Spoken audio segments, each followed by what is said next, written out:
بسم اللہ الرحمن الرحیم۔ السلام علیکم ناظرین، آپ ٹرو سٹوریز دیکھ رہے ہیں، میں بلال نورانی ہوں۔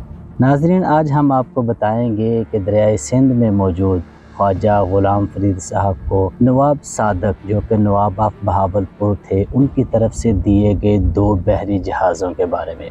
ناظرین، دریائے سندھ کا شمار پاکستان کے بڑے اور بزرگ دریاؤں میں ہوتا ہے۔ یہ دریا بر صغیر پاک و ہند سے لے کر آج تک اس خطے کی تاریخ کا چشمدید گواہ ہے۔ 712 میں محمد بن قاسم نے اسی دریا کو عبور کر کے ملتان پر حملہ کیا تھا۔ یہ دریا 17ویں اور 18ویں صدی انگریز دور میں سندھ اور پنجاب کے درمیان تجارت کا وسیلہ بھی رہا ہے۔ اسی خطے میں ایک ریاست بہاولپور ہوتی تھی، جو کہ پاکستان بننے کے بعد ختم ہو گئی۔ اسی صدی میں دریائے سندھ کے ساتھ وابستہ ایک شہر جس کو کوٹ مٹھن کہا جاتا ہے، وہاں ایک صوفی بزرگ خواجہ غلام فرید رہتے تھے۔ نواب آف بہاولپور خواجہ غلام فرید کے مرید تھے۔ نواب صادق کو جب خواجہ صاحب کے پاس آنا ہوتا تھا تو ان کے لیے بہت مشکل ہوتی تھی، کیونکہ بہاولپور اور کوٹ مٹھن کے درمیان میں 26 کلومیٹر چوڑا دریائے سندھ پڑتا تھا۔ یہ 26 کلومیٹر کا سفر عبور کرنے کے لیے کشتی کے ذریعے کئی دن لگ جاتے تھے۔ اسی چیز کو مد نظر رکھتے ہوئے نواب صادق نے خواجہ صاحب کو تحفے کے طور پر 2 بحری جہاز بنوا کر دیے۔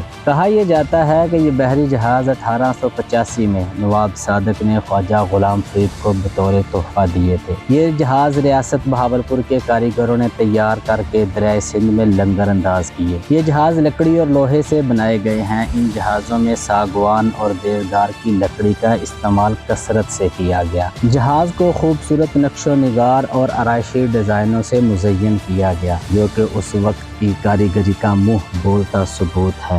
یہ جہاز 150 فٹ لمبے اور 20 فٹ چوڑے ہیں۔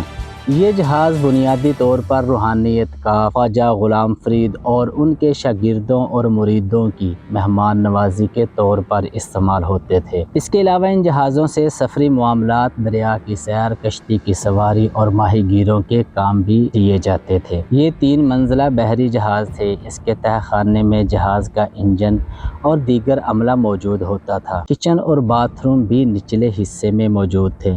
درمیانی منزل 2 حصوں میں تقسیم تھی۔ ایک حصہ خواتین اور دوسرا مردوں کے لیے مختص تھا۔